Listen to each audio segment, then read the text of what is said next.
Kanpai! Welcome, weebs. Did that intro music stutter for anyone else, or was that just me? What? Did that intro music stutter for anyone else, or was it? Yeah, I'm just gonna ruin your intro. Right, okay. just gonna ruin my intro. I'm just gonna ruin your intro. I'm gonna bring attention to that, and just like put a hot. Not meant to swear during the first minute of YouTube. Just fuck it. Fucking ruin it anyway. Welcome, weebs. This is episode 103 of Kanpai Cast, and today we're talking about anime and mental health. I have none because Nasuth mine's just been seriously impacted by that. Yep, Nasuth just fucking won't stop interrupting me like a twat. Anyway, right. However, let's move on to housekeeping. You're just thinking of that meme I made, aren't you? You're just like that meme is right in your head. Oh god, that meme is just forever living in my head. Right, and I love how not 5 minutes later it got modified because it's so fucking true. Right? Yes. We'll have to show that off sometime. Maybe I'll tweet it out on the Kanpai Cast. We'll put it on the Twitter. We'll put it on the We'll put it in the Discord. We'll put it everywhere. Right. Anyway, I'd like to remind everyone to do that like and subscribe thing, especially as soon as I call out Nasuth, and let us know in the comments what was the most recent channel, website, or newsletter you subscribed to. I'm not entirely sure why, but I've been told to read this out loud. Not at gunpoint, mind. At gunpoint. Hey, Thaylien, I recently subscribed to a website for... Nasuth, what the fuck are you trying to make me read? I didn't write this. This is not me. Oh, fuck you, Thaylien! This is not me. Right, anyway. Join our Discord for regular chat, memes, and good old anime vibes.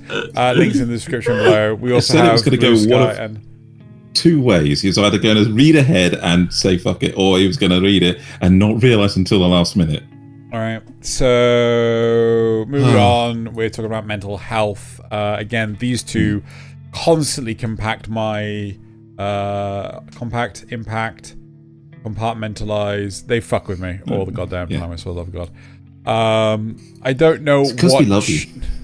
What is choose your champion? What am I reading I forgot to change that. Don't ignore that, but this is Thaylien wrote up a little bit of other stuff that we can talk about if we need to. Just a topic primer. Okay, sort of thing. So, reading this verbatim, this is unless I make a mistake, this is a rarely talked about subject on this episode, but a very important topic to consider. Anime is often held up as an example of how more varied topics can be addressed by animation, representing topics that aren't often picked up on by more traditional Western shows. Mental health is one of the topics that's simply not brought up regularly because it's so hard to express in a visual medium. You can't talk through the experiences like a healthy, guided insight through the feelings that a therapist can give you.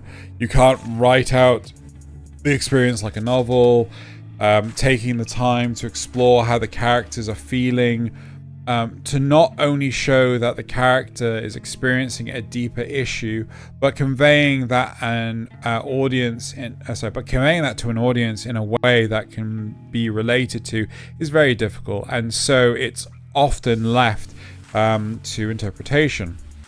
Today, we're going to have a few examples of anime as represented mental health, but we're also going to do a shorter episode. Are we still going to do a shorter We may or may not. We may or may not do a shorter episode. Depending. Just depends on how long we talk for. Because we've got the end of season review coming up next week, and we're taking it easier on our own mental health. So, I think certainly... one thing, so we're going to talk about the human implications, our real life experiences, so on and so forth, and then we're going to talk about the anime side of things, I feel, right? So again, everything's timestamped below, so if you decide like, fuck the human part, I want to talk about anime that makes me feel things, then, you know, feel free to jump into that. But I think that the more interesting side is how do we cope with mental stress and things like that. And I think the biggest question of all is, how do you recognize that you yourself are getting heavily stressed and things, right? I'm more than happy to go first. Basically, go for it. It boils down to my attitude towards other people, right? Whether or not I am short with other people when they're just messaging me, whether or not I'm always thinking about this one facet of life, or basically my job, or travel arrangements, or how much I'm getting stressed out about these different things. Noticing that when a small thing that can change just basically makes me want to flip the table, I know I'm too stressed. Yeah? That's a good sign. So how do you guys recognize that you're too stressed? I have a really good tell. Usually my left eyelid starts like involuntarily twitching. But beyond that, like, I'll start losing focus on things. Like, I'll have 5 things going at once and not being able to focus on any one of them. Or I'll dive into a game that just lets me sink hours into it and I just lose track of time. Usually it impacts my sleep, that sort of thing. Yeah, it's more about how I behave with my own stuff. Well, I'd say more than how I behave with others, but that's also not true. Because a lot of times I get the urge to like withdraw away from other people, so I can just focus on myself. Hyperfixation, would you say? Yeah, kind of. Yeah. Especially if it impacts your sleep schedule, which is especially counterproductive. Yeah, because then you get into like a feedback loop. Definitely. Now, I don't want to be smug, but it's my one qualification that I have is psychology.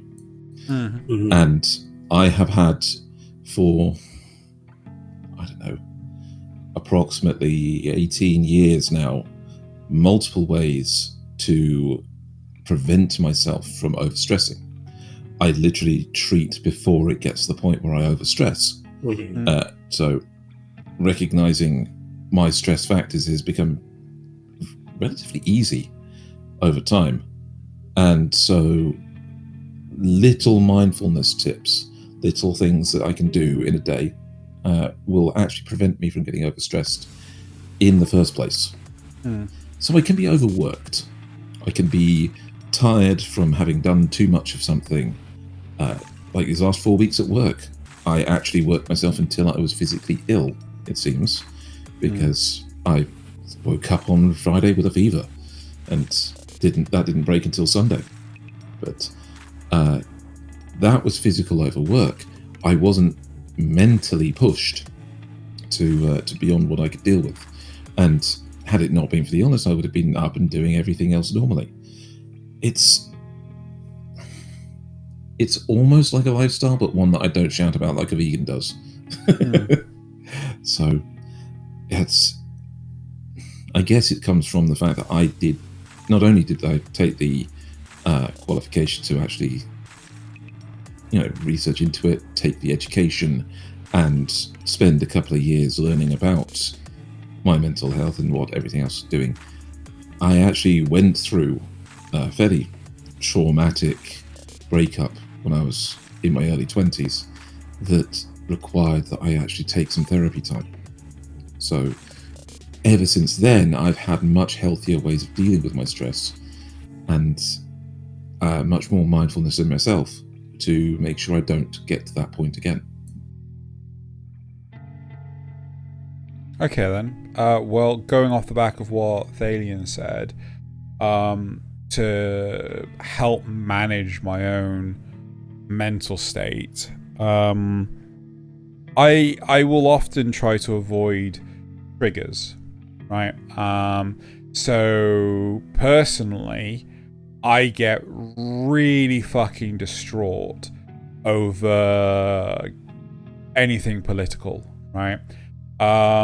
Because more often than not, like a lot of the political changes that have happened within the UK, well, actually, I'm pretty sure it's global.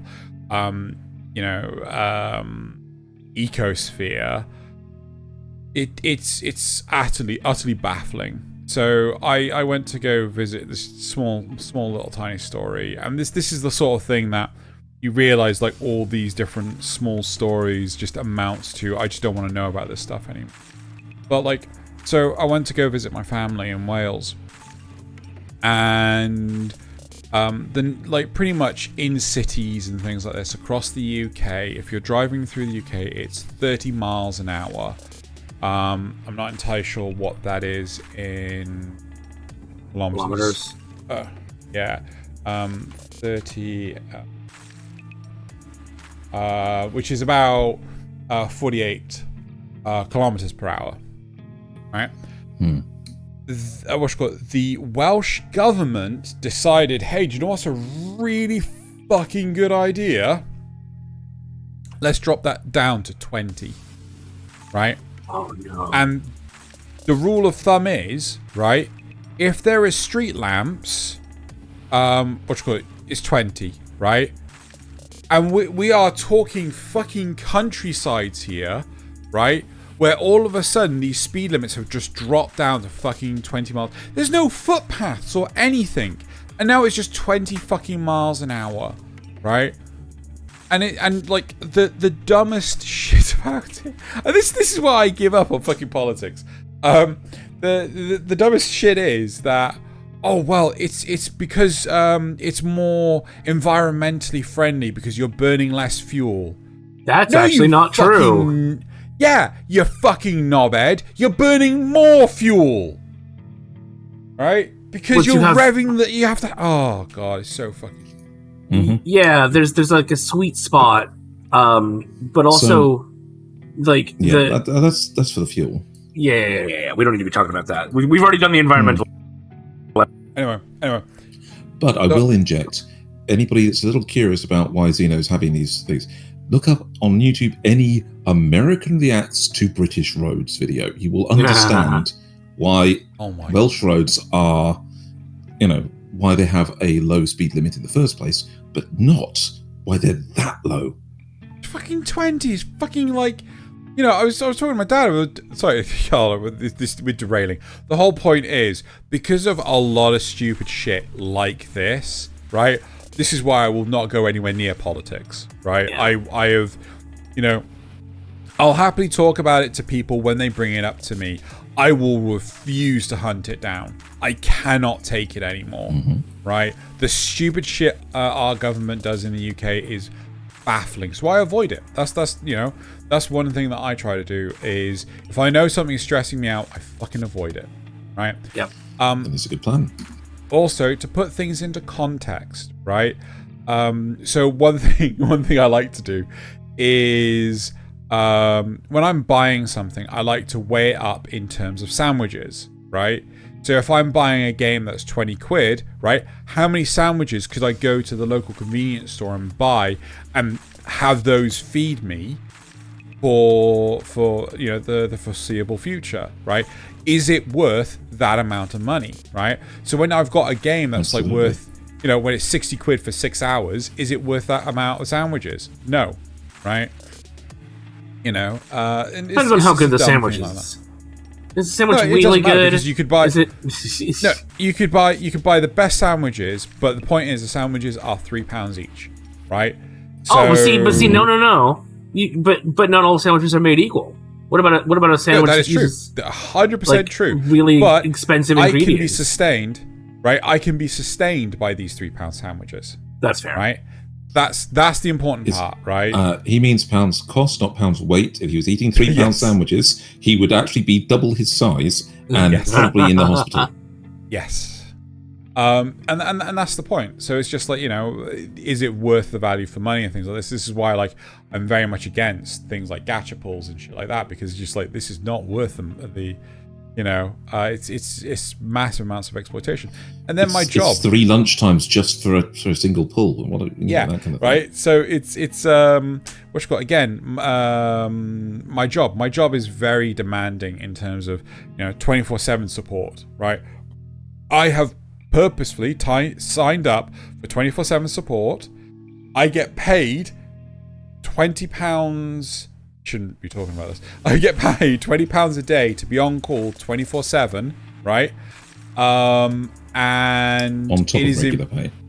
On top of regular pay, but it is in my best interest to make sure nothing breaks after working hours, right? So yeah, and it's fucking worth it. But I have to make sure that the triggers, so like my phone will go off when an alert comes in. I have to choose a sound that will not agitate me whenever it goes off. So I've actually got the Star Trek Voyager blue alert, and it's just enough to alert me and not enough to make me freak the fuck out because I don't hear it anywhere else. Yes, I was hearing the little ping as you're talking. It was amusing as well. Yes, no, seriously. Like whenever I was getting, because I left it on default for the longest time, I was getting so fucking wound up. So you're demonstrating two rather healthy things. One is not seeking out conflicts. Yeah. And the other is compartmentalization. Yeah. Right? To put yourself in the correct mental state for what you're working on versus what you're relaxing with. Okay? And knowing that your work can intrude on your life means that having a specific compartment for that work to come into in your brain allows you to be better mentally prepared when it does happen. Yeah. And it's very healthy. So, Nasuth, do you have any of these that you do? No. I'm terrible at that. No. I'll have a nap. I eat some ice cream. Yeah, basically. I shoot my gun. Yeah, I once I recognize that I'm in a stressed situation, I'll try to just get out. Like I'll be like, okay, I just need to step away from this. I need to get out of here for a while and focus on something else. Thaylien is really wanting to react to my joke. I can tell. Yes, but I think you should want to know what the gun did wrong. Why did you want to shoot the gun? It had ammo in it. No, he's asking so, why did you want why did you want to why were you being mean to the gun? Why did you shoot the gun with another gun? Because it had ammo in it. So why did you shoot the gun with a bow and arrow? Because the gun had ammo in it. I mean, what's so difficult to understand? Thaylien, anyway? Haven't you heard that people don't kill? Or wait, guns don't kill people. People kill. Wait, no, people don't kill people. Guns kill. I don't. This joke doesn't work. Anyway. So what? Guns don't kill people. People do. Yeah, but that doesn't work. You can't blame that doesn't work for a joke. Come on, we're derailing here. Let's not. I mean, I'm terrible enough as it is for derailing. This is a sign of our failing mental health, is the constant derailments. Yeah. But my question to you, Nasuth, is that when you get particularly stressed, right? What is the follow-on effect? Do you just shut down? Do you just do something else? Like, do you just go have a nap? Do you what do you do about it? I mean, it's a struggle against my impulses to just sink into the unproductive side of things and play a game for 8 hours. But when I can actually win against that impulse, then yeah, it's go have I've gotten into this loop where I'm stressed and it's affected my sleep, and so now I'm more stressed because I'm not sleeping well. So it literally is okay. I need to go away. I need to make sure that I'm really sharp with myself about when I go to sleep until I start feeling better, and then once I'm on that upward trend again, it sort of takes care of itself. Until the next stress time. Nasuth, see me after class for some healthy coping mechanisms to prevent myself from getting into the downward spiral. Yeah, we'll see what we can talk about. One thing that I often find that when I'm getting stressed, is I seek out a rubber duck, right? Yeah. Now often people. Food is also one of those. Yeah. Food is not a rubber duck. Yeah, it is. Food. It shouldn't be. It's not. It shouldn't be. But the whole point is I'm looking for someone to be able to sympathize with what I'm going through. I don't want them necessarily to fix. yeah, I'm not wanting them necessarily to come up with solutions and things. This is something I personally struggle with in a very, like, I'm a fixer. I fix fucking anything, right? You put a problem in front of me, I'm there to fix it. So when you want to use me as a rubber duck, you know, I'm talking about the royal, I don't know, the general population. Whenever people want to use me as a rubber duck, they have to basically tell me, right, that I am there just for the rubber duck nature, not to try and solve the problem. So sometimes I'm like, do I give you advice how to fix this? Or do I just say, yes, I agree with you, that's a bad thing? You know? For now, just get him a bathtub. Indeed. You know? Well, he's not in there. I'm too big. But the yeah, really big bathtub. It's a really big bathtub and it's heart shaped, so it's okay. But the whole point is that with the rubber ducky is that you can actually talk to someone else, and for them to be able to understand and appreciate what you're going through, right? Sometimes they say, like, you know, yes, I understand. I was like, you know, they're just going through platitudes. You don't need that. You need someone to actually listen and appreciate to what's going on. Empathize, not understand. Yeah. Yes. Yeah. So the rubber ducking method is great because it is a way of formalizing your thoughts. A lot of people say that talking to yourself is very unhealthy, and it's not. Talking to yourself is externalizing your thoughts, and that could be a sign that you've got a very busy mind and that you need some structure, some organization in it. And talking it out does help. And finding something or someone that you can talk to that is a neutral party that doesn't try to offer too many solutions is a very healthy way of talking things out to just get things straight in your mind. And that's what a lot of psychologists and therapists will do with you. They will talk and provide ways to straighten out what you're thinking first before they offer any solutions.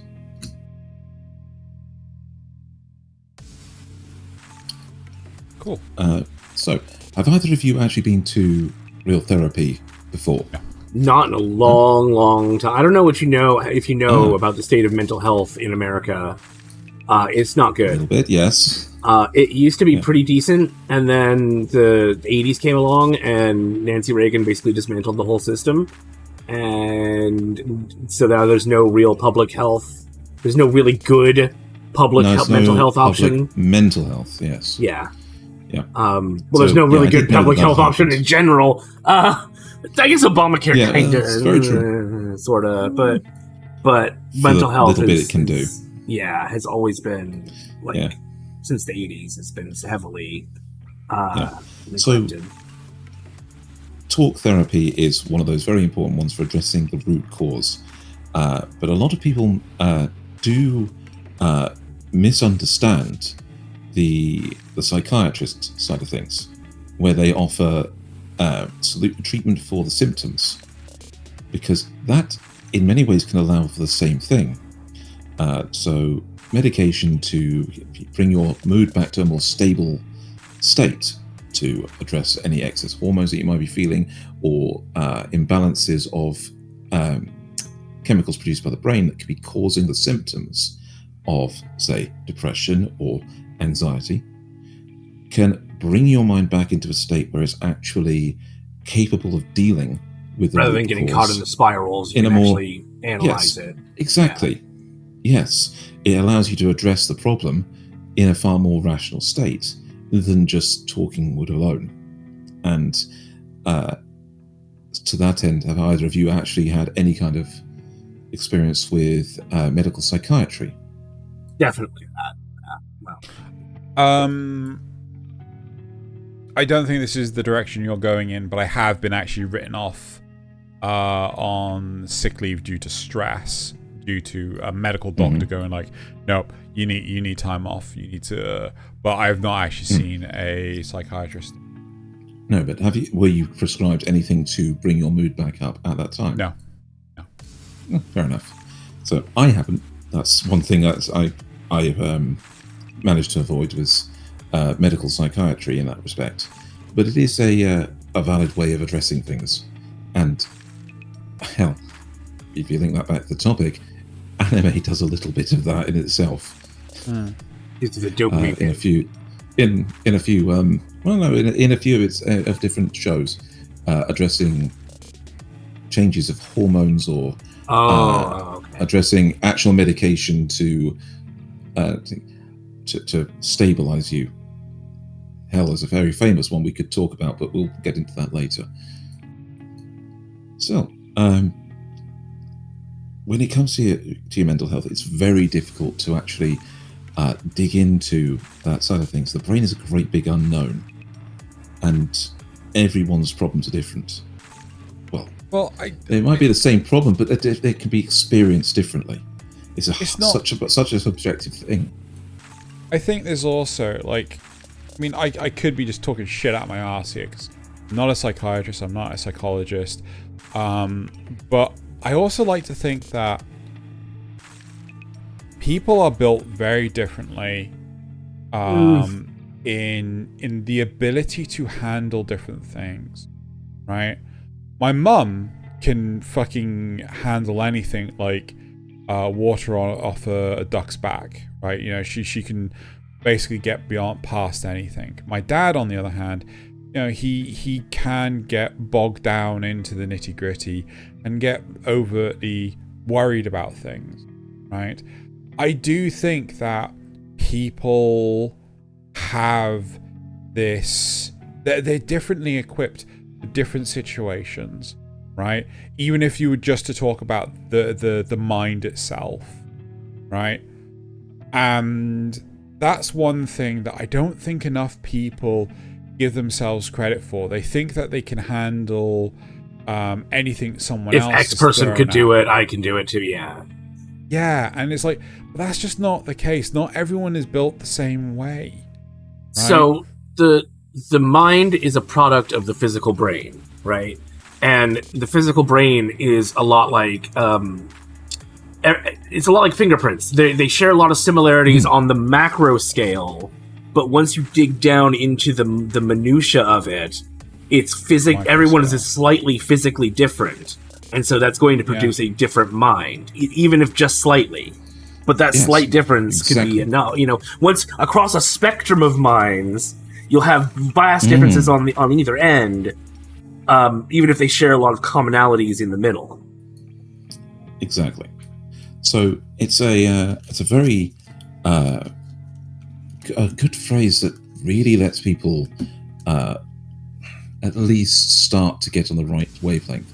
It's never the depth of the mud, it's the height of your boots.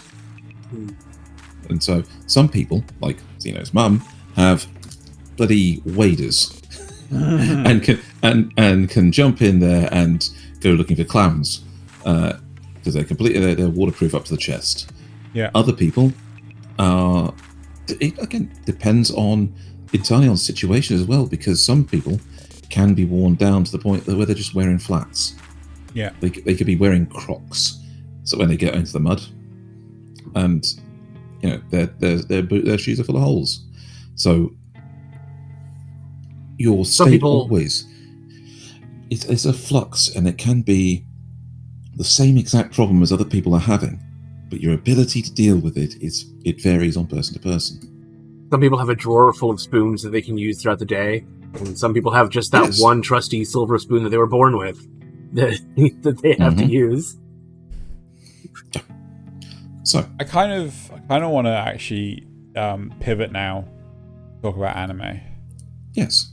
Because you spoke about how characters handle things differently, and so I have been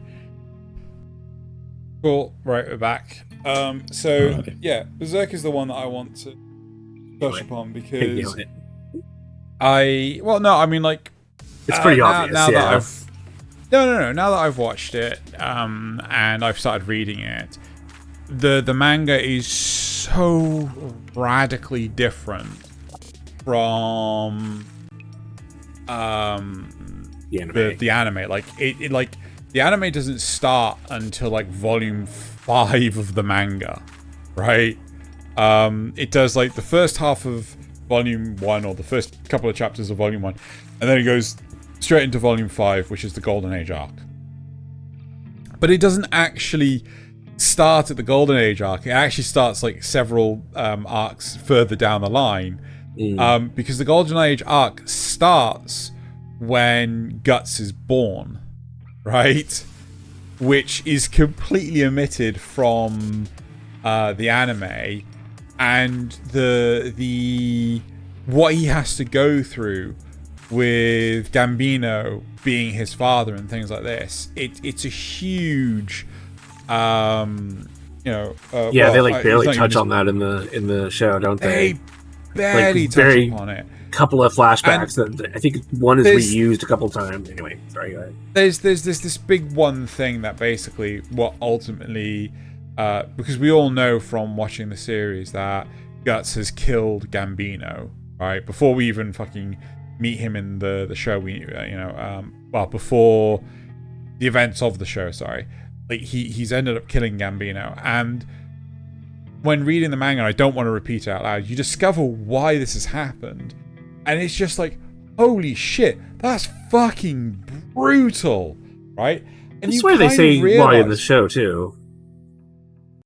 I don't want to repeat it, but effectively, it kind of makes such a more pivotal narrative to the fact the similarities between Guts and Griffith are so much closer than what the anime portrays, and you're like, holy fuck, it is a make or break situation. It is whether or not it's how you interpret the whole thing, like how you react from the whole thing. And Berserk is like, a prime example of how mental reaction can be depicted within the mental faculties of an individual can be depicted in anime that's based off of real life,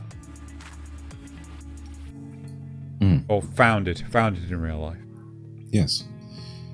So I think we touched on this back when we were talking about Berserk, one of the previous episodes. And what we pointed out then was, in fact, that same phrase. It's the high to your boots.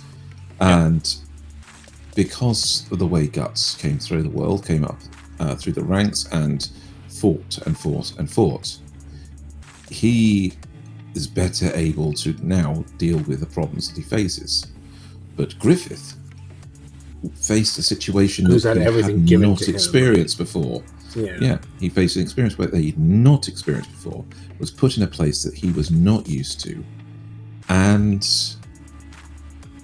it humbled him in a way that he wasn't expecting. But worse, it put him in a situation that he could not bear. But after that, when he was rescued, he found others pitying him. And that was a bigger blow to his emotional state than anything else had been so far. He could get through the fight. He could get through starvation and deprivation and isolation. But the pity of others truly broke his mind down. Yeah. And we saw several situations. We saw one particularly in the anime, one very, very deliberate situation where he wanted any way out of that and nearly took it. So I don't remember that. You would if you saw it again. You'd be like, oh yeah, it's when he's gotten away from everyone else and he's in the water, and he sees like a jagged rock. Remember. Oh, okay. Yes. So, but while this is a great version of finding out the thing, I mentioned back when I went to psychiatry, a show that is actually really shows the extremes of it, and that's Cyberpunk. Oh, yeah. Okay. Cyberpunk Edgerunners. In this, This is an entire world built around the idea that people's mental states can go so far out of line that they actually go berserk. That there is a whole culture built up around the idea that if you push too far, your mind breaks and you start to destroy the things around you. Going cyber psycho is a real threat and something that everyone is at risk of in this world. And so they have advanced medical practices specifically around drugging that problem away. They use them for everything, for smoothing the compatibility between you and your new implants, to prevent rejection, to resetting your mental state a little bit better so that you can better deal with the enhanced perceptions or the different effects of what you've actually done to your body. And everything about that is a trip down the emotional roller coaster of loss, of found family, and loss again. And it's a rather extreme example. Hell, even the game. Xeno has recently reinstalled the game because of the 2.0 update in Cyberpunk and the upcoming DLC. Actually, I think that's releasing tomorrow as of recording, so you guys probably already have seen it. No, it's tonight. It's way out. It goes out like 1 a.m. for us. Yeah, so it's at 26th for technically for us. So many of you may have already experienced the DLC, but in that one of the things that's overriding through the entire game is that you have two types of pills that can be taken, one to quiet down the voice in your head and one to bring him back up again and accelerate it, which is given to you as a choice because if you go too far, you could become so not yourself. You could become so overwhelmed by what's going on that accelerating it is the actual kind of way out. So it's a whole system in Cyberpunk, and it's really highlighted by the Edgerunners series of what can happen if your mental state can be pushed too far by your physical state, and again by other emotional impacts in your life. So being put under stress while your body's under stress, emotional, mental, and physical stress, can drive you to the edge. Get it to the edge. Oh, no, fine. Anyway, so it's a great example of how trying to solve everything with just the medical side of things also doesn't help. You have to be able to solve some of the root problems of it. And in Cyberpunk, it is a grimdark world where everyone that you know and love is going to die eventually, and probably horribly. So Nasuth is trying to find something worth talking about. And I kind of... Well, yeah, you talked about Berserk, so I was going to talk about the other obvious one. But I was going to specifically talk about how... So Hidaeki Anno has essentially said that as much as this is a series exploring psychology and theories of self and all that, it's also like his mental health situation. Because he's long known for struggling on and off with depression and stuff. And you can kind of... So the original one left him kind of in a weird place. And then he came back later and redid them for the rebuild movies. And you can kind of see in the very first one, he's really excited to be back. Like, man, he's got this new technology he wants to play with. He's excited to be retelling the story. And then you get to the second one, and you can kind of start to see how he's starting to inject more of his own mental health into it. You can see he's talking about his relationship with his father and his own view of himself now as an adult. And he's talked privately. I just actually watched a video about this, but he's talked privately about, not privately. He's talked about how the process of completely tearing down Ava to retell the story in a different way left him feeling weirdly empty inside. And so then you get to the third movie, and they're changing even more, and he likes it, but he's starting to withdraw more from the production and letting more people take over. And that's, you see Mary taking a much bigger role, which is really nice that she's on screen right now. And then he withdraws for 10 years because it left him so fucked that he just didn't want to do anything. And the only thing that snapped him out of it was doing something that took him way back to his roots, with tokusatsu stuff, which is when he did Shin Godzilla. And he didn't even want to do that at first. He was basically begged to do it by one of his friends. And the process left him so revitalized that he came back and did the fourth rebuild movie, which has completely diverges from the original series. The original series has this very dark ending. The original series is not super dark, but the rebuild movie definitely, which is supposed to be the canonical ending. The End of Ava movie. End of Ava, sorry, yes, End of Ava, that's the one.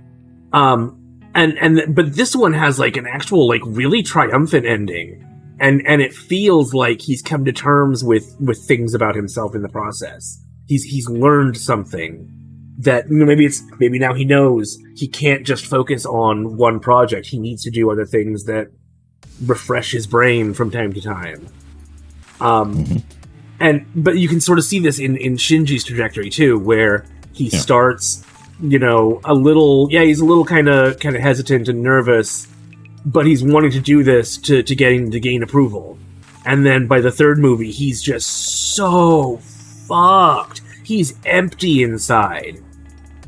And then the fourth movie comes in, and he finds a reason to fight again. It's really interesting. Yeah, depression can hit us all differently as creatives. Hell, I bet any one of our random viewers that's just stopping in now, hasn't subscribed yet, is in some way an artistic type and has gone through the art block period that goes up and down. We are so back, doing well, we're not. Yeah. Kind of getting better, we are so back. Doing well, now we're not. Yeah. And just go round and round that cycle. And the same happens to all creatives. It doesn't stop, because you don't produce stuff just entirely from inside. You need outside influences on you to create. So, yeah, Evangelion is a great representation of that, both from, as Nasuth pointed out, from the director side of things and from the character side. I think one direction I want to take this in, off the back of what Nasuth just said, is actually Zom 100. Right? Okay. Oh, right. So this is coming from the character's perspective, not the creative's perspective. But the big thing is that the character, much like Hidaeki Anno, was going through such a depressed point in his life. Like he was I've been there. Ground down at work, ground down to the bone, right? Even the bones being worn away, sort of thing. And it's a level of depression that is haunting. If you've gone through that, you don't ever want to experience it again. It is traumatic, to say the least. When I saw this, when I was watching this, I think it was just specifically the first episode of Zom 100, like, I was genuinely feeling it, right? I was like, this was making me feel the bad feels again, because of the emotional roller coaster that our main character was going through. He's just constantly on a downward spiral, and don't get me wrong, it's great in terms of a narrative. It's great in terms of a narrative for the fact that the world ends and he's able to get out of his slump, because literally his responsibilities have been removed from him. But in reality, it's not that easy. Like, you can't expect the Deus Ex Machina to just come in and, save you like this.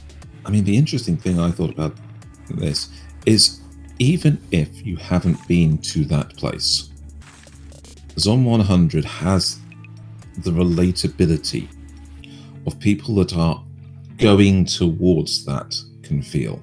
Even if they are generally more happy in their lives, they can feel the grind. They can feel the depths that await if they start to go down. Yeah. And so it's a powerful one in that sense. But you're right, and there is no Deus Ex Machina to remove your responsibilities besides removing them yourself. Yeah. And by that I mean is finding a way to, even if it's harder work in a short term, to remove yourself from that situation and find another one.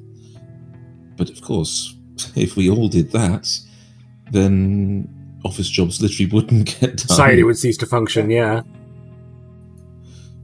Every single one of those people managing your banking account would suddenly quit. I mean, I think that there is there's a website called Glassdoor. It used to be a lot more strict, where you had to sign in with Facebook and shit like that before you could see reviews of other companies. I've been told that they've removed a lot of those limitations.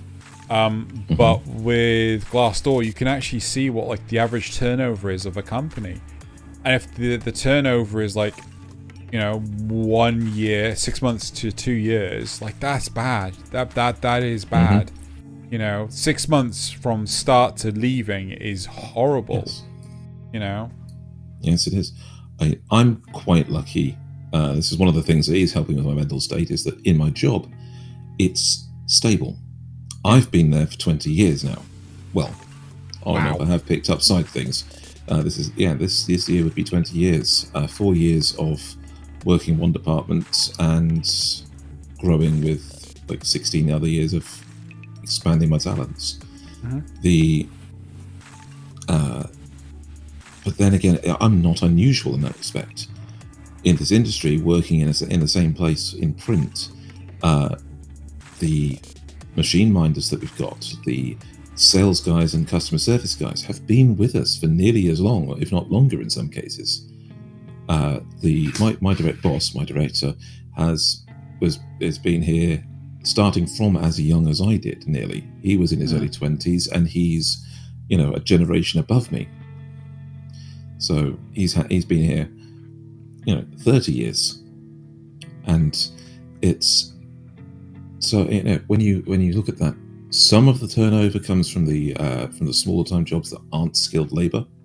But once you get the skill, once you're in at level of a skilled worker in the print industry, you are almost impossible to dislodge, because there is upward movement up through the ranks of machine minders and things into manager levels. But having those skills in the first place puts you at a very far remove from the simple labor. It's a good one. I like Zon 100 for that. But you're just making me think of another show that I can relate to. Go on then. Which is Ningen Fushin. Adventurers who don't trust anyone are going to save the world. Now, this one is about betrayal. Yeah. And coping with the aftermath of betrayal. Every single one of our main characters has in some way been betrayed by the people they cared about.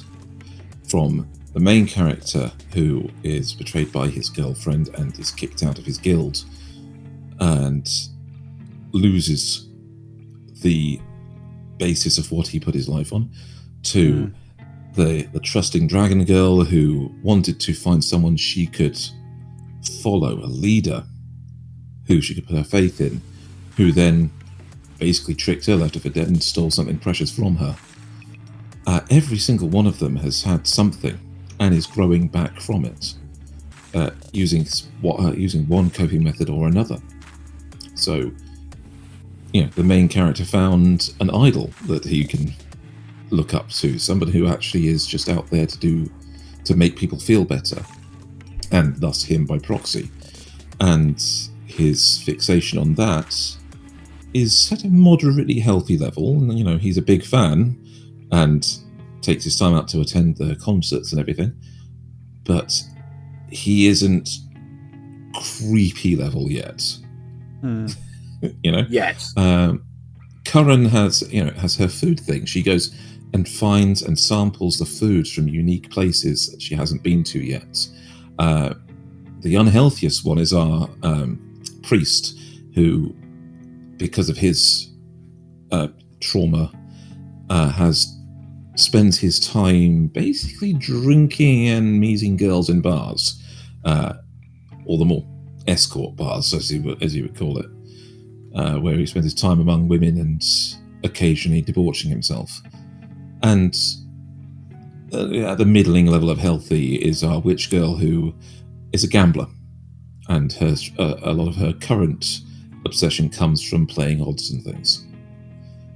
And something about each is giving them at least an outlet for their stress, for their pain, and is offering a little bit of healing, but more importantly, finding other people who understand. People who are in the same situation and can empathize, even if they can't imagine what the other person's actually been through. People who don't trust each other and don't trust anybody else can find some common ground. And the show's not particularly massively great. I'm not going to say it's a must-watch show, but it does handle the way that they react to the situations very, very well. I mean, I personally relate to this guy quite a lot, because while I didn't get kicked out in Adventuring Guild, his story is very similar to what I mentioned at the beginning of the show, in fact. You know? It has a... hell, he's even called Nick. It's called Nick, he has brown hair. I thought, oh my god, he's literally me. Only if he had a beard. Yeah, for real. He needs a beard, yes. God, he's even got as many scars as I do. Let's put it that way. Now I'm trying to imagine Thaylien shaved, and it's not right. It's not pleasant. It's not right. No, I don't have a chin without my beard. Yeah, but that just makes you look more like an anime character. No, anime characters have chins. Look at that. They've got more chin than a morally questionable joke. Fair enough. Still, so that's the show I thought of when I talk about relating to the character struggles. Betrayal is a very, very good motivator for characters, although it's a terrible thing to go through for everybody else. And so, yeah, as I say, it's not the best anime, but it handles them well and shows the innate distrust that comes from having that experience. Did that give you any ideas, Nasuth? What would you like to have a look at? Goblin Slayer.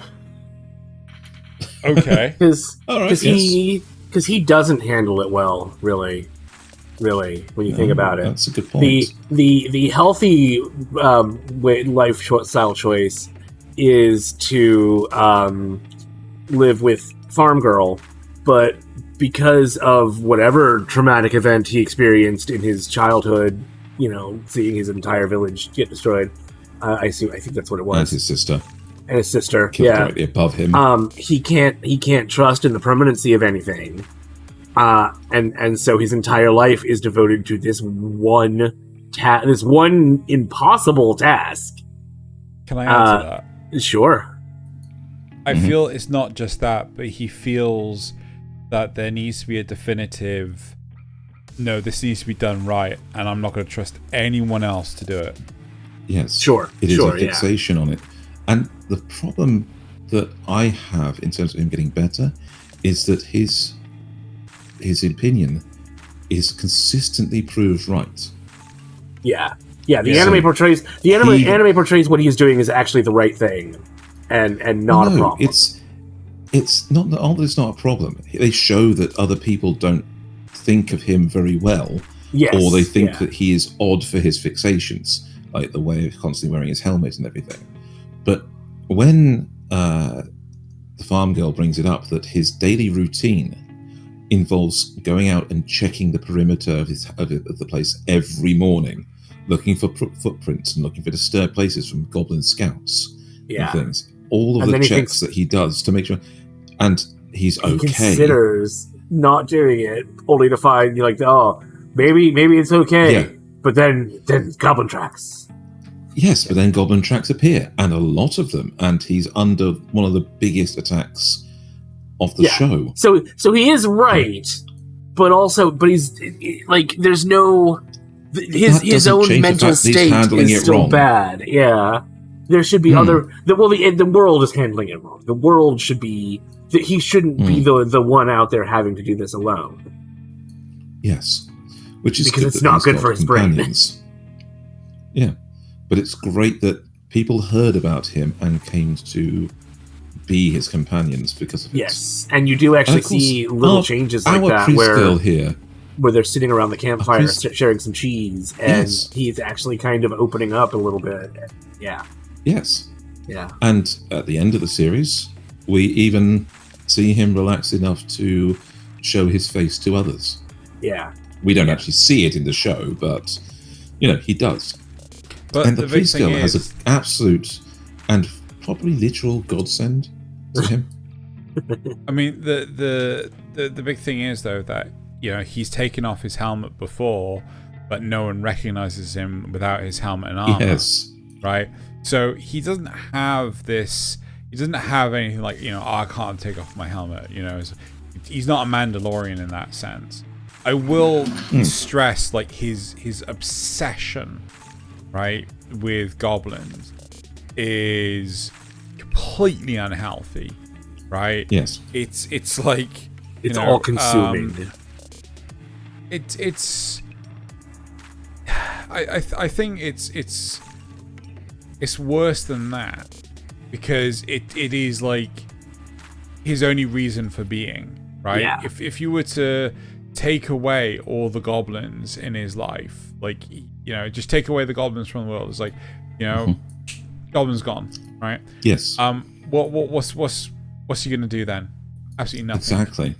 Right. Yeah. He wouldn't know how to live. But I would want to see that redemption arc. I kind of get where you're coming from, but at the same time, it's like, this isn't a healthy way to live. And I kind of feel like the narrative isn't doing it justice. Where he's not going through any form of mental anguish or anything like this. He's not having like waking nightmares where no, in fact, it's a source of strength for him, where he's on the verge of death, and then he finds that extra motivation in his hatred. Kill Morgan. Not in fighting for something, but against something. Yeah. Yes. Which I know it can be a powerful motivator and can be used, but it's not the healthiest. He's holding onto his trauma as a talisman, not internalizing it and dealing with it like an actual emotion. Yeah. So I kind of also want to move on a little bit from this and kind of highlight the positive in some of the obsessions. Okay. Yeah. Which is yeah. So it's when I said positive obsessions, I knew you were going there. Oh, but the whole point is that it's very important to have hobbies, creative outlets. Yeah, like so when I was younger, I would just buy things. I had this obsession to just buy stuff constantly, and stuff I wouldn't necessarily like. Buyer's remorse was common, right? But then I took a stance that if I bought something, it was because I wanted it, right? Not because I might want it. Sandwiches. Sure, I always want sandwiches. But that's besides the point. Your sandwich method, you were able to weigh it and value it based on something more real. Yeah. So And it then came down to things you liked rather than things you just thought about. I feel that it's good to have a healthy level of engagement with something. It is not healthy to share in someone's passion, right? Someone's passion can be an obsession to them, but it's not good for you to get on board with their obsession if that is not what you are interested in. Because it shouldn't be the sole reason. It can make rocky relationships and things like this, like taking into account, like, you know, what happened to Gojo when he took on too much. He was trying to please too many people. He was trying to, you know, help his grandfather with the fact that the shop wasn't open. Yes, exactly. And he was helping Marin, and he was trying to study, and, you know, it was too much. He was doing too much, and I've been there. You know, don't be a yes man. Yes man, bad idea. But it's important. I thought that was actually a really good note in the show, in the manga, because yes, you're saying it's important to manage how you deal with those draws on your time. Yeah. And how they relate to other people, saying yes to other things. You're right. Being able to learn how easy it is to push yourself too far and spread yourself too thin. That was actually a really good note from the show. And I love how it contrasts that with the later things in the show. Because you've got two people whose passions are different, but they complement. So his abilities and his passion for one thing allows him to help out somebody else who's passionate for something else, and it elevates them both. Yeah, and so, I think that's really important to have in real life. It's important to have hobbies and things. Playing video games can be a hobby to a degree, but I think there is an importance about making stuff. You know, art is a huge hobby for people. You know, people can do all sorts of wonderful stuff. Hell, one of my way too many hobbies is making websites, making weird passion projects. I got a passion project on the go that Nasuth knows about that I'm not telling anyone else until it's anywhere near ready, right? Because I have this horrible habit of biting off more than I can chew, and then that way, if that passion project, if I give up on it, no harm, no foul. It's you know, not the end of the world. You set yourself a Sisyphean task, and then when it fails, you're like, yeah, but I could never push that boulder up the hill anyway. Yeah, but I give it a bloody good try. That's the important side of it. So he at least approaches the boulder and pushes on it to say, no, that's too heavy. All right. Yeah. I got it up half an inch. You know, it's just you know. Could you phrase that a little differently? My. You know who else devoted herself to somebody else's obsession and also had no personality of her own besides that? Do it. It's what's her name? Suletta from Mercury. She completely devoted herself to her mother's obsession, and then she kind of once she met Mirene, she also devoted herself to Mirene's obsession. She didn't really have much motivation of her own until all of that fell apart, and she was really forced to go into this crisis mode. And thankfully she had friends around her that did help her out of it. But she had to hit that rock bottom before she could really start to be like, okay, this is what I want to do. And indeed. I think it's really important that you take that time. You take that time to heal. Yes, there's nothing wrong with a little bit of withdrawal. It's just that it's important to know when to stop too, because when you need others. I think going from personal experience is just keep experiencing things. Keep on pushing forward to know how to feel things and you will get there eventually. You got to go at your rate. Yeah, you know, it's not like what's called a cold where you have like, you know, the sniffles for a week and then, you know, you're better. You know, it doesn't have a time limit like that. It's going to take as long as it takes to heal, right? When you have these sorts of like, you know, mental traumas and things like this. Do you know what? There's a fun little comic by Soma and La that I think people might have seen. But it expressed a really good message, right?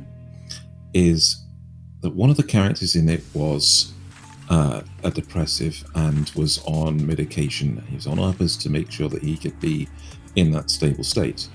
And at one point in the comic, he just said, you know what?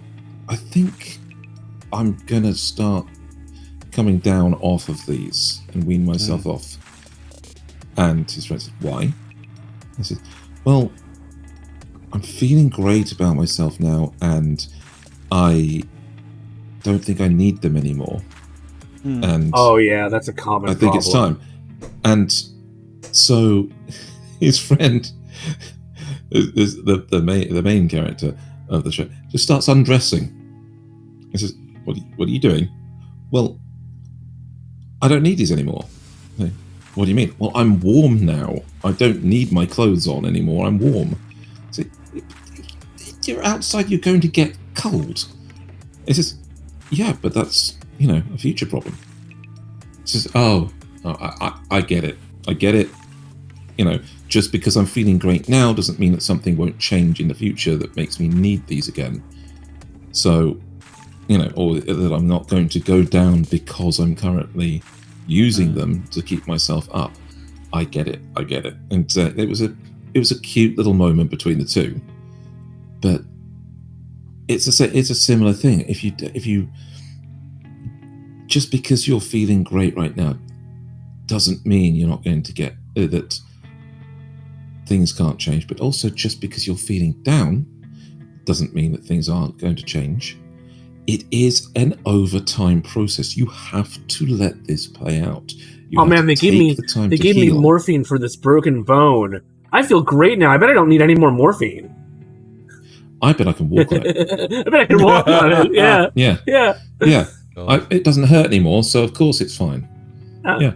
No, that's the thing, is you have to take the time to heal, and what they're doing, the treatment, whether that's talking therapy or whether that's medication, is allowing you that time to heal.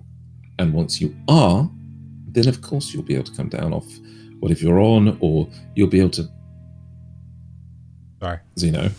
Sorry. Oh, so bad. Alrighty, but that's... when I think about that, though, I think we have to address the rather large pink elephant-shaped character in the room, because the internet went mad for her. And she has certainly had a condition. Yeah, it's Bocchi the Rock. Oh, of course. Yeah. Because this is a character, much like Comey, that has a problem and is working to overcome it because they know they have a problem. And it's handled for comedy. We know it is. Okay, everything about this show has these comedic bents to it. Everything from like turning into a car and crashing off the road. But it's only funny because it's breakdown. So relatable. Yes, that's the thing. It is. People can relate to this girl so much, and the situations so much of putting yourself out there and actually trying to make a change and finding these constant little knocks back to your own mental state, whether being confronted with a new situation that you weren't expecting, or finding out as Xeno worries about, is biting off more than you can chew. It's important to actually go out there and try to grow. And one of those things that can help is getting friends and getting creative with your life. And those will be the times when you can actually work and actually put in effort is when you're not trying to change yourself solely. You're trying to change your situation as much as anything else. You are putting yourself in a place where you can actually have the room to expand, even if you don't quite have the mental drive or capacity to do it normally. I feel that one of the big things about Bocchi is also the way that others interact with her. Right? You know, people realize that she's extremely talented. She obviously wants to do these things, but you know, she herself struggles with the ability to just mingle with us. Hell, like the fact that she ends up randomly encountering a bass guitarist, you know, just out in the street who's drunk, and then they just start jamming together and end up selling a couple of tickets. Like that is just like, that is a little bit on the she was dragged out onto the ledge, and she was better for it. Sometimes it's extremely difficult to be able to bring these introverted people out. But no, not just introverts, just anxious people. Right? Anxious people, yes. Introvert's a great word for it, but at the same time, anxious is a better description for this character. Well, like they always say that there's just two people. There's the introvert, and then there's the extrovert that's just randomly adopted them and are dragging them about. Mm-hmm. Yeah. I mean, like, I'm very much an introvert, right? I Are don't you? like. Yes, I don't like going Surprisingly outside. so. Right, because you know, I find it excessively expensive. Everything I do outside, I'm just like, this has just cost me like fucking God knows how much money, and like. Okay, you know, but that's. But you still like spending time with people. You just want to spend time with people without spending money. Yeah, you're stingy. You're not an introvert. Okay. You're stingy. Okay. There's stingy, right? And then there's spending £85 for a meal for three. Yeah. Right? Yeah, you get that. That's like fucking what the hell even? Another analogy is, of course, the introvert versus extrovert hamster ball. Okay, the idea that everybody has their ways of gaining energy. Extroverts gain energy by going out and finding people or things to be in the moment for. And it energizes them being with people, doing things outside, and soaking in that environment. And that's great. But the problem with introverts is that they get their energy from doing quieter things, from reading, from gaming, from experiencing their own imagination in creative experiences, and generally without other people around. The hamster ball comes in from this idea that introverts like to keep other people at a full arm's reach, because extroverts are literally sucking up their energy. You know, so it's that going out into these situations that extroverts find energizing is actually draining for introverts. And so too many people or too broad a place to be in can be emotionally draining for introverts. And so they are expending energy to be there. They want to be there more often than not. They want to experience the time with other people because it is fun, but it costs energy rather than gives energy. Yeah. And so dealing with an introvert, you have to approach them differently because they have the hamster ball up. They don't want you draining their energy. And so letting yourself be in a situation and having an introvert come to you and sit down with you. But then sometimes left to their own devices, introverts will never come to you. Yes. You have to go and get them. That is absolutely true. Yes. So the important thing is to recognize the difference between healthy introversion and healthy extroversion. versus unhealthy versions of both. Unhealthy extroversion are people that go out partying, get smashed every time, end up falling over in the gutter, turning up rainbow snakes like Aqua, and and staggering home at 3 a.m. to try and get up for work at 6. Whereas healthy extroverts like to go out on the weekend for a tandem skydive. It's a very different one. I'm an introvert, believe it or not. As gregarious as I may seem, I'm very much an introvert to the point where I am uncomfortable in social situations of more than 3 people, besides myself. Okay, I have a very close circle of friends. There are more than 3. There are 11 that I will specifically go and make sure I can have around me. But that's because they know me, they experience life with me growing up, and they don't drain me to be around them. But anyone else, anyone I don't know, or situations where I'm not just some face in the crowd and I'm actually called attention to, really drain me.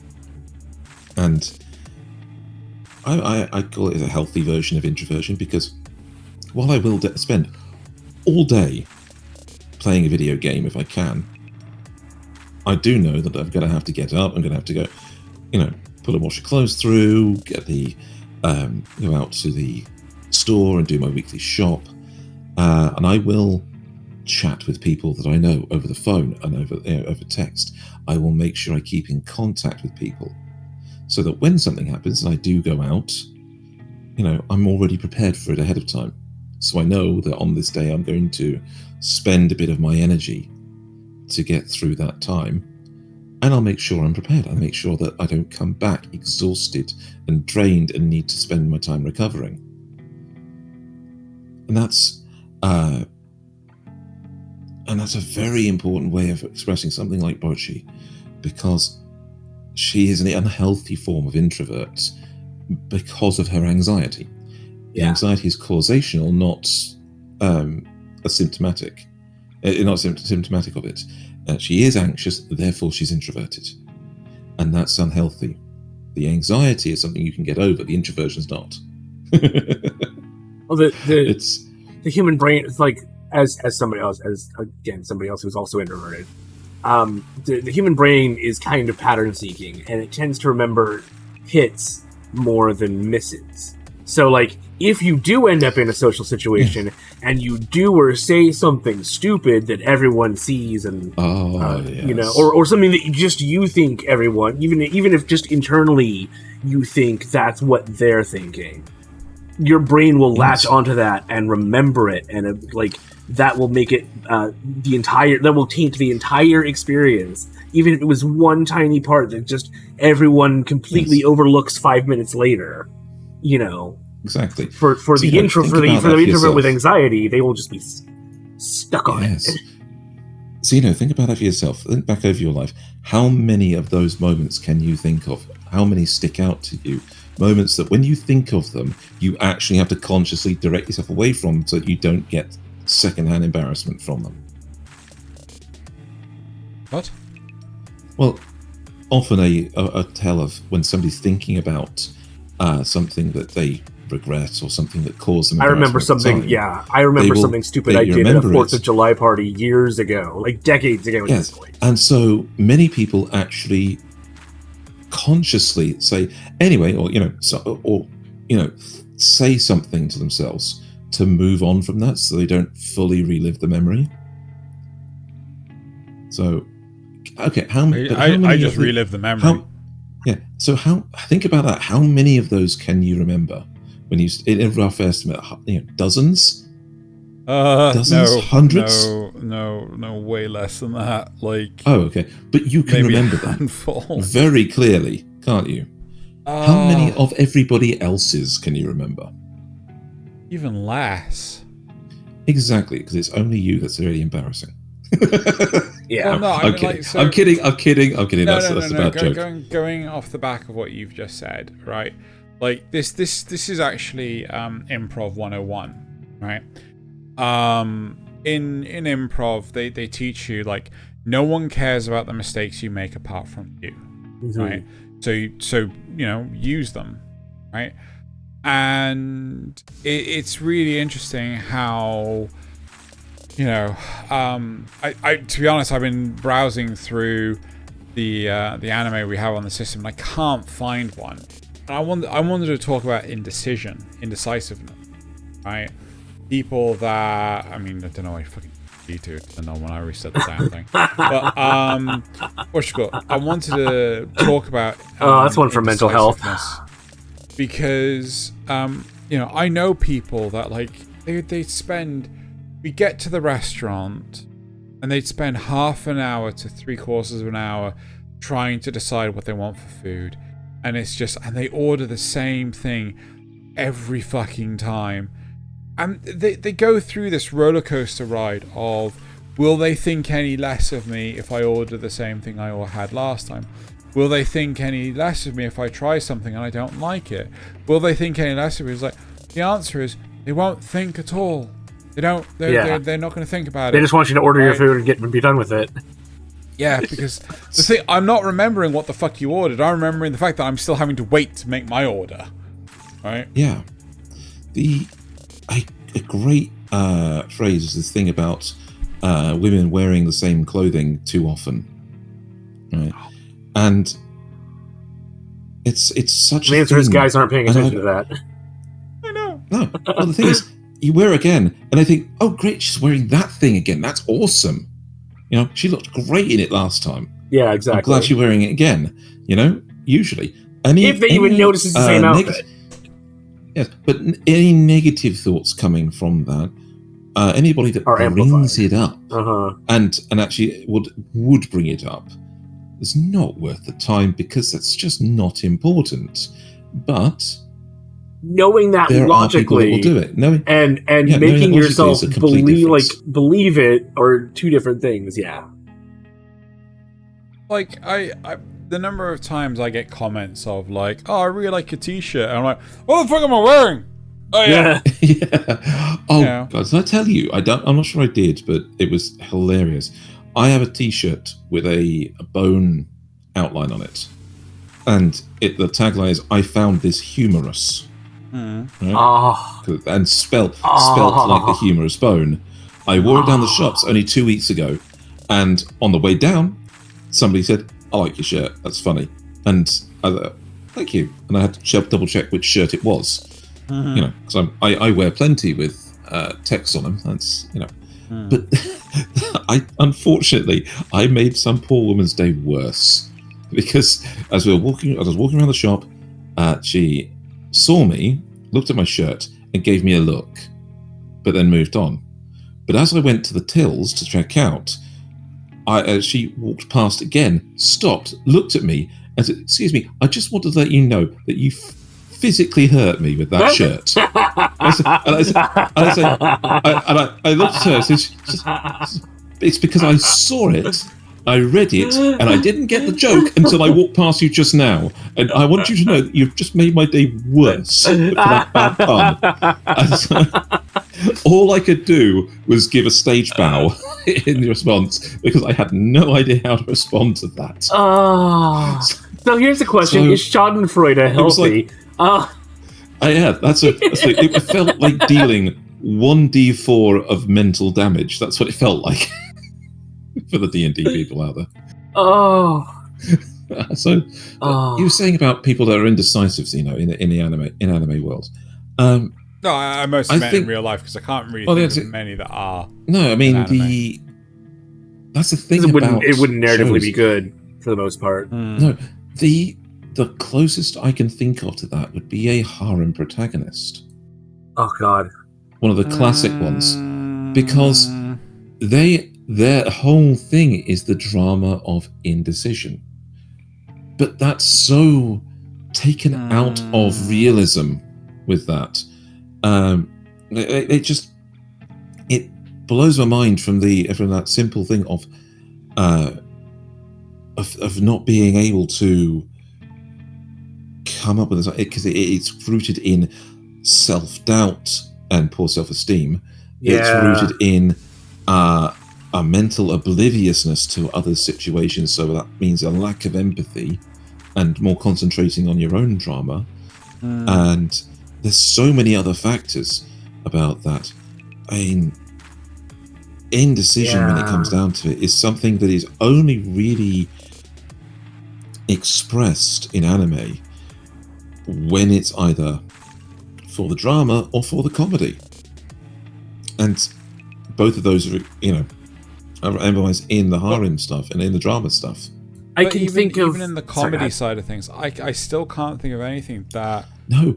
There's that level of indecision. The characters that people focus on and want to enjoy and want to make the main characters are decisive. They do something, even if it's the wrong thing, even if they're the antagonist and are making the wrong choice or approaching something the wrong way. They make decisions and do things. I can look at Mushoku Tensei. I can think of a couple. I can think of actually a couple. Go on. Okay, go on. So first off, there's obviously there's Shinji, where part of the entire plot revolves around him being indecisive. In fact, his decision at the very end is the only thing that's not really supposed to happen. It is, but the decision he makes is not the winning. But the other two are from the same director. I'm just going to use one of them. Paranoia Agent, where the main girl, like, part of what sends her down this weird spiral is that she's trying to create a new character that's as popular as it's going to be as the replacement for Moromi, and she can't. She just everything she draws. She's like, no, this looks terrible. No, this looks terrible. No, I can't do this. No, this is awful. She can't decide on the next design, and that's part of what kicks off the whole plot, because then she makes herself get in an accident, and I don't know if I can agree with that, because there is such a stark difference between indecisiveness and creator's block. No, but right? everything she makes is good. It's just not good. She doesn't like it. Yes. She's indecisive about it, about picking one of them. They're all good. She just can't pick between them. Yeah, she's seeking perfection when she can't have that. It's not block. It's not like she can't create things. She just can't create something that satisfies her weird, super high self-standard. Yes. That's not how I remember it. But it doesn't quite hit the indecision thing. That's fair enough. I remember her boss just giving her constant shit. Where's the next design? Where's the next design? Where's the next design? Yeah, right? Because she keeps making them and then deleting them. Yeah. Yeah, but that's like, I argue that's more creator's block than anything else. Now that could be through guilt of what happened in the past, or But what about your second choice, which I assume was Paprika? Oh no, it was actually Perfect Blue, where she doesn't really make any decisions for herself. These decisions are made for her. So that's very similar to Soletta. Yeah, kinda. Yeah.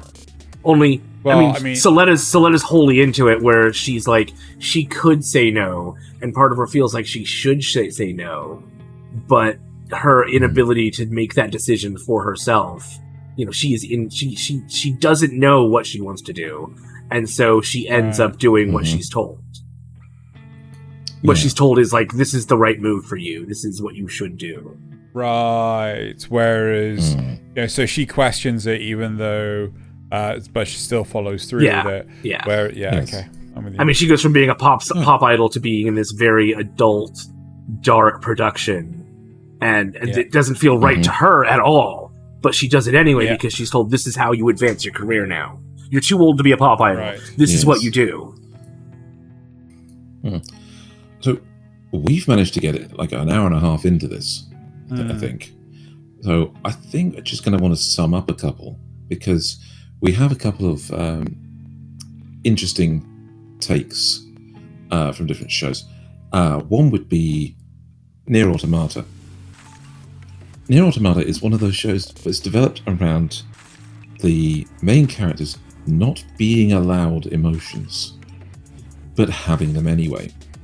And it's the key. It's one of the key things that's always brought up is that emotions are not encouraged among the androids. They're distractions, but they have them anyway. They are artificial intelligences, and so many of the characters, especially the classic androids that are already on Earth, like we're looking at here, they can't help but develop personality and have feelings, emotions, and is personality and emotional emulation the same as actual emotion? It's a very good question. But that's the thing, is how human does one have become just through quirks and feelings alone? And yet the entire robot race is also striving to discover the things that the androids are basically not encouraging at all. The robots are actually building up and trying to create something from something they didn't have in the first place, whereas the androids are being suppressed from having something they already have. I argue that that's not entirely true. No? There's no punishment in the androids for having emotions, but you say that, but there is that threat of resetting. What, at the very beginning?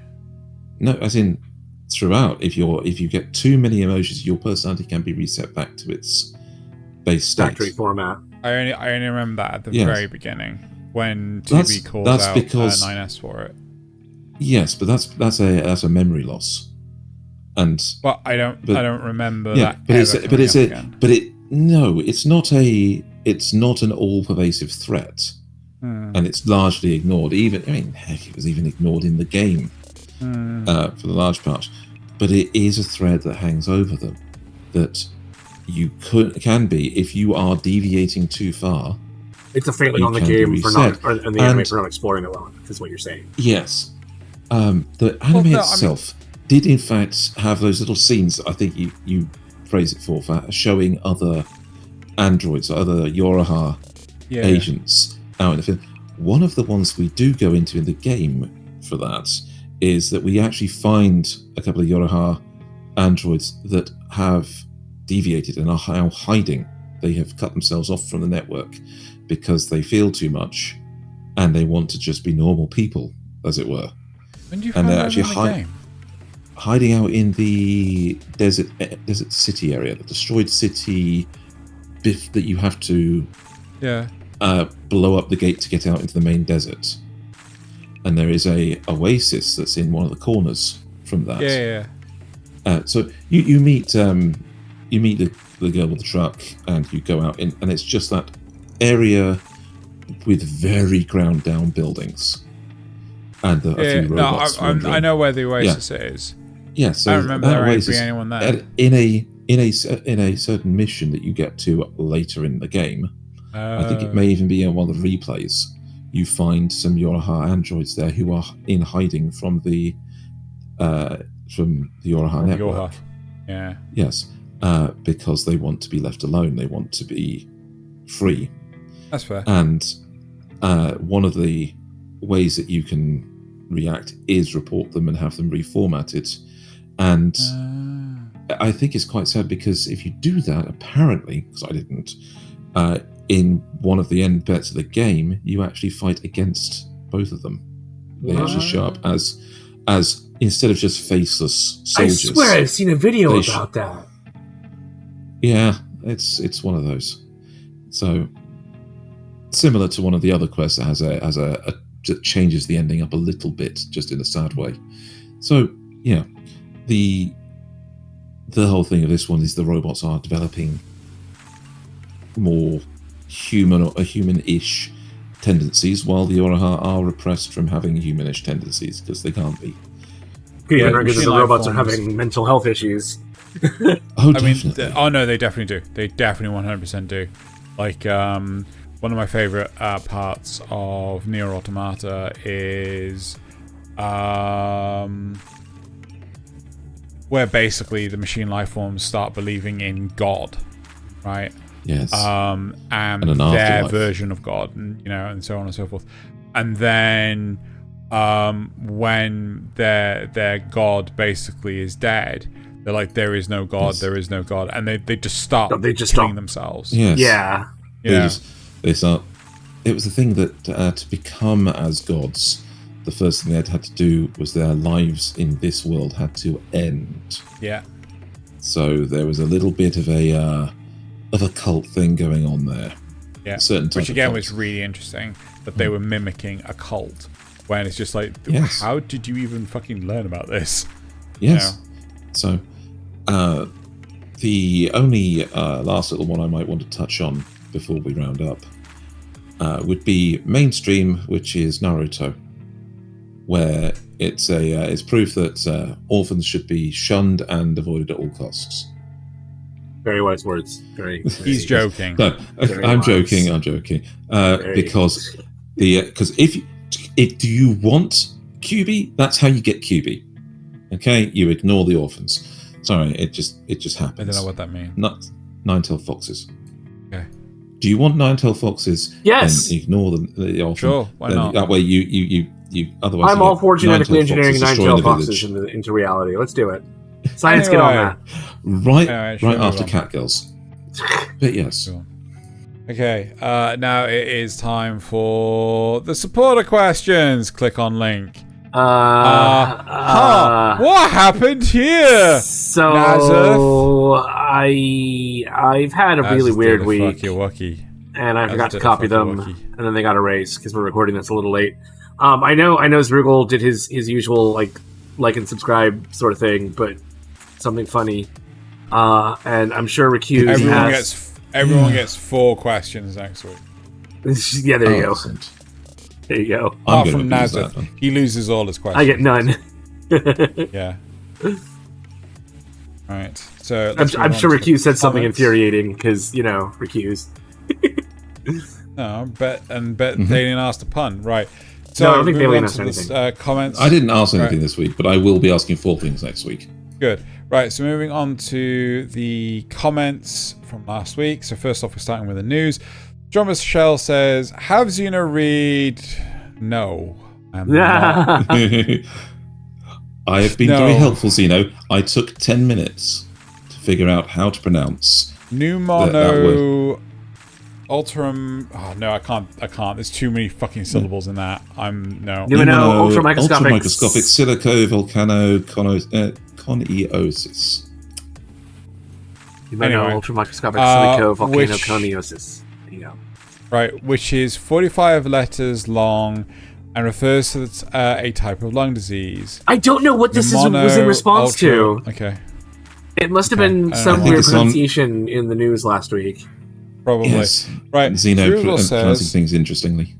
as Zrugel says, it sounded like Nasuth said a boot, like a Canadian. Oh, this explains so. Doesn't it? Thank you, Zrugel. Thank you. It's your fault. That's not important, but I needed to add fluff for my comment. To my comment. How dare you, Xeno? I loved Pokemon Snap. It was the first game to make the Pokemon world feel alive instead of just a battle simulator. I'm not actually upset. It's fine if it wasn't for you. Operation Memories doesn't look like so it doesn't look that good to me either. What's Operation Memories? I The same thing as Pokemon Snap, but with Spy Family. I don't watch. Oh, okay. Oh yeah, that one. Yeah. Yeah. I don't watch our own Right, stuff. And now moving on to the cast's comments. Zrugel says, I think shonen protagonists might be my least favorite, just in general. I wish there was a Naruto abridged. There probably is. I think Naruto's as much as a stealth parody as it needs to be. Quite possibly. Ryo-Oki from Tenchi and Kirara from Inuyasha were animal companions. Also Mochi from Monster Rancher. Giru from Dragon Ball GT. Who the fuck is Giru? We don't talk about GT. Okay. But Icarus from Dragon Ball. And don't forget Bond from Spy Family. Yeah, true. Yeah. Icarus is half canon. I will forget the majority of those. Right. And for the audience question, I've been keeping up with most of the shows I pick from the new season, but I also started I was supposed to be Dragon Ball Super because I was curious. It's not bad, but better than GT, but that's a low bar. That's a very low bar. Yes, it is better than GT because the actual creator came back for it, as opposed to GT where he wasn't involved. But it's still Dragon Ball, which has a kind of love-hate relationship with quality. I'd say it's about somewhere between Frieza and Cell Sagas. Yeah. Fair. Strumbus Shell says, you guys covered a lot of archetypes, and I'm here for it. I enjoy these talks you guys have. Yay. I'm glad to hear that. Right. And we enjoy that you listen to them. Now it is time for the memes. And, if memory serves, we have full memes for... Full memes. Right, from the viewers. So we've got 6. Yes. 4 barrels full of 6 memes. Again, all the memes, at least all our memes, come from the Reddit. Very rarely do they come from anywhere else. They're all linked in the description below. There's a high chance that some of them have been deleted because, Reddit. That's just how Reddit is. It just really is how Reddit is. And yeah, you can find memes on the Twitter account, Kanpai_cast, the Discord server, which is also linked below, and the Tumblr account. Yeah. So, right. Let's do our thing. That's good. I like that. Not wrong. I like that. It's not wrong. Good. Oh, Ty, you've joined my crew? Oh, God. That's brilliant. That was really good. Yep. 1800s Pug, 2020s Pug, 1980s Anime Girl, 2020s Anime Girl. Yeah. Oh, the lack of nose. Yeah. Not wrong. It's because anime girls are cats. Yeah. Oh, no. Oh, no. Ready to start business? $50 per isekai. Yeah. Kakarot! This is bad! We have to leave the Earth now! Hey now, it can't be that bad. Nothing the Dragon Balls can't fix. Kakarot, the Discord server message is leaked! Vegeta, we have to blow up the Earth. Oh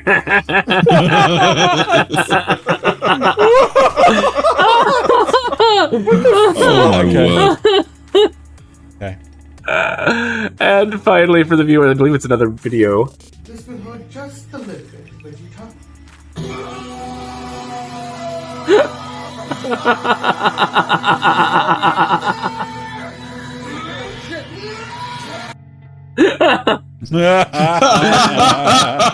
Brilliant. Fucking brilliant. I love that. God. That's good. Fucking That's brilliant. really good. God's above. That's I love those.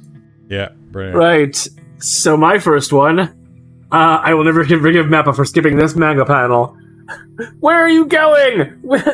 Give me back my Xbox. I'm sorry, brother, but Dad said it's my turn. What the fuck? Oh my god. Oh.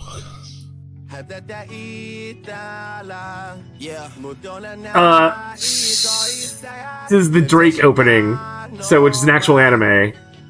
I don't know how much of this we can get away with playing, but there you go. There you go. Okay. Yep. Mom, you should be nicer to your brother. He's younger than you. My little bro in the background. Yep. Yep. Zeno doesn't have any younger brothers, so he doesn't. Sibling hovers. I'm the Sibling youngest, hovers so all I'm doing understand. I know. You were the one doing that, Yes. Yeah. Those who watch anime and dub, those who That watch anime and explains sub, a lot about you. those who watch anime raw. Oh my god. Yeah. Yeah. Bocchi in canon, an extremely timid and introverted first-year student in high school. Bocchi in fandom, Bocchi the Glock. Yeah. Oh, yeah. Oh Yeah. my god. Everyone's dream girl. And finally, my last one. Wow, look at it. It looks like a Christmas mecha anime. Must be fun and enjoying. A few episodes later. Oh my god. So this is War in the Pocket. This is War in the Pocket, which, yeah. Why? Yeah. Yep. Alright, on to Thaliens.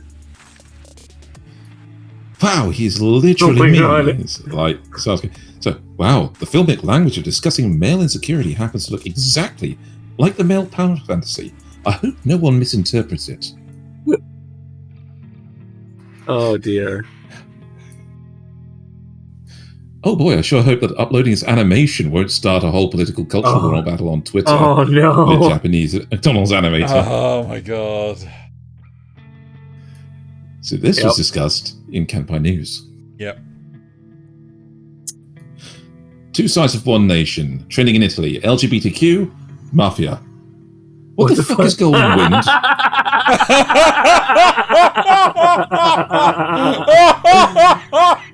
Oh, it's so true. Oh. Oh my god. So, I miss the internet. Thank you. Reddit was really horny this week. Just was. Oh god, I really fucking was. This was the least horny. So, Netflix. Why would anyone not pay for a subscription?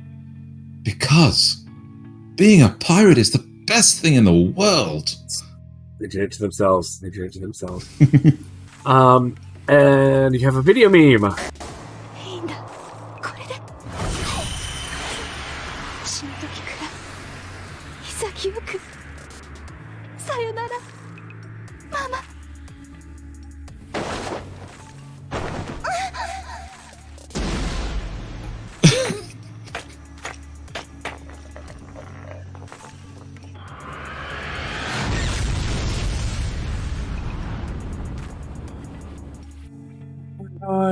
I'm just going to point out, Batum is actually a good series. I'm just going to throw that out there. Batum is fun, but say the plot armor is too strong.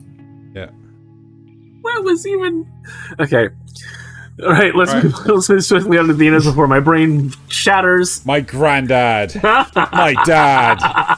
Me. Next. When I'm in an inspiring anime competition and my opponent is Gurren Lagann. Yeah, I saw that one. Don't believe in you! Believe in me who believes in you! Greetings, master. I am Arthur, king of the Britons. I seek the Holy Grail. Will you aid me in this noble quest?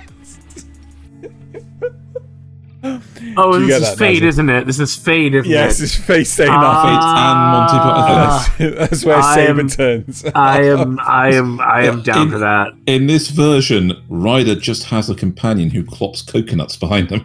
Yes. Yes. It's okay. Take your time. She just climbed up all over me. Talk about mental health problems. Oh. Yep. Did you really think that killing me would be enough to make me die? Yes. That's what killing you means. People die when they're killed. Not Anna's Foldegold. Yeah. Oh no, not Chad is Foldegold. And your last meme. Oh.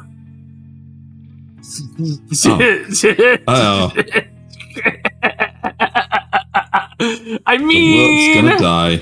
I mean, you're not wrong. I'm not wrong. You're not wrong. Not wrong. Oh dear. Right. So that is it for this week's episode. Thank you very much for watching / listening. And now it is time to bottoms up. I'm not drinking all of this. And Kanpai! Kanpai! I'm going to have a little drink of it.